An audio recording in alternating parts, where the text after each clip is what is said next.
श्रीमद् भागवत भगवान की जय।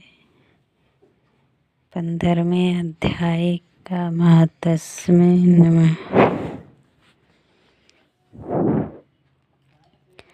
श्री महादेव जी कहते हैं, पार्वती गीता के 15वें अध्याय का महात्म्य सुनो। गौड़ देश में कृपाण नरसिंह नामक एक राजा थे, जिनकी तलवार की धार से युद्ध में देवता भी परास्त हो जाते थे। उनका बुद्धिमान सेनापति शस्त्र और शास्त्र की कलाओं का भंडार था। उसका नाम था सर्वमेरुंड। उसकी भुजाओं में प्रचंड बल था। एक समय उस पापी ने राजकुमारों सहित महाराज का वध करके स्वयं ही राज करने का विचार किया। इस निश्चय के कुछ ही दिनों बाद वह हैजे का शिकार हो गया होकर मर गए। थोड़े समय में वह पापात्मा अपने पूर्व कर्म के कारण सिंधु देश में एक तेजस्वी घोड़ा हुआ। उसका पेट सटा हुआ था। घोड़े के लक्षणों का ठीक ठीक ज्ञान रखने वाले किसी वेश्या के पुत्र ने बहुत सा मूल्य देकर उस आशु को खरीद लिया और यंत्र के साथ उसे राजधानी तक वह ले आया। वेश्या कुमार वह आशु राजा को देने को लाया था। यद्यपि राजा उस वेश्या कुमार से परिचित थे, तथापि द्वारपाल ने जाकर उसके आवागमन की सूचना दी।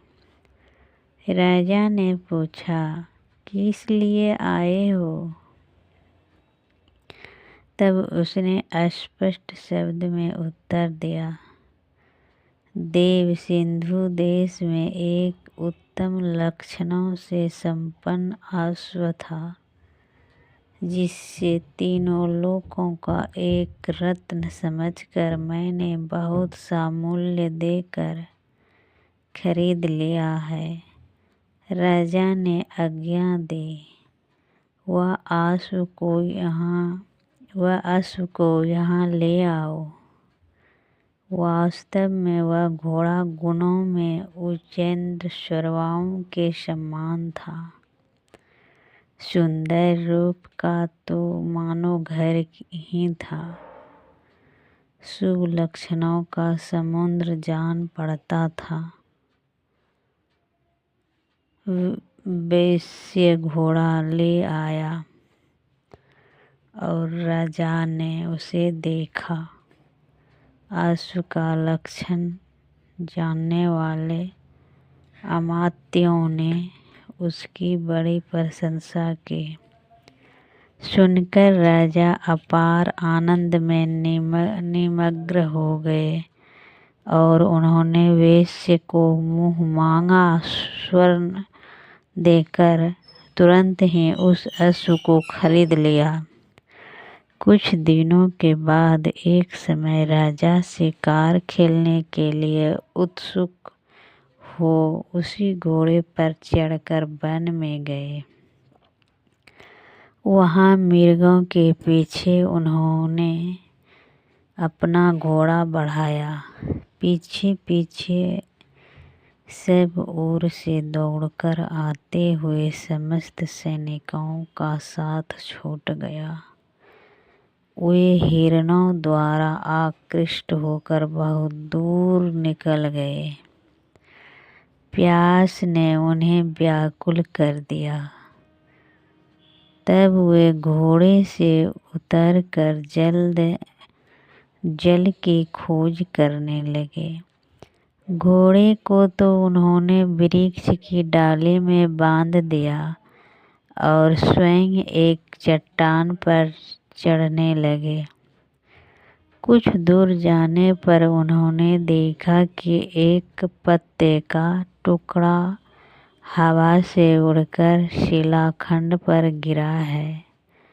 उसमें गीता के 15वें अध्याय का आधा श्लोक लिखा हुआ था। राजा उसे बचने लगे।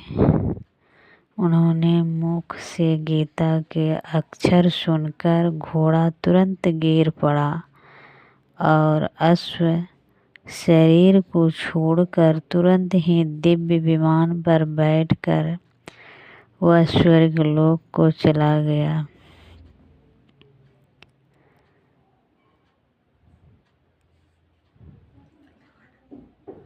तत्पश्चात राजा ने पहाड़ पर चढ़कर एक उत्तम आश्रम देखा, जहाँ नगकेश्वर, केले, आम और नारियल के वृक्ष लहरा रहे थे।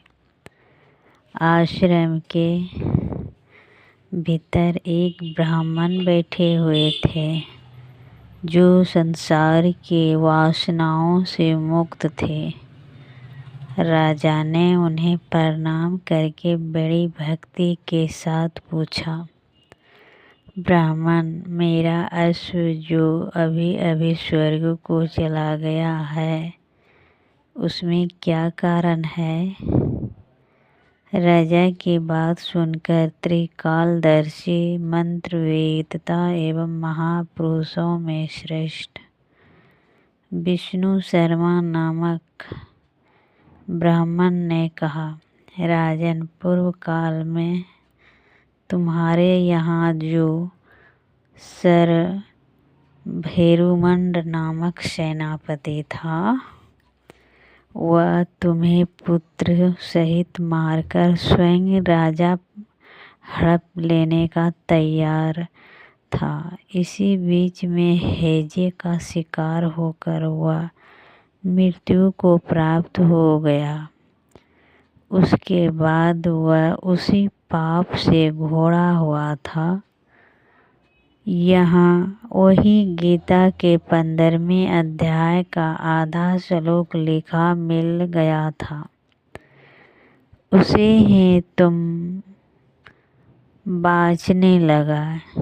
उसी को तुम्हारे मुख से सुनकर वह अश्व स्वर्ग को प्राप्त हुआ है।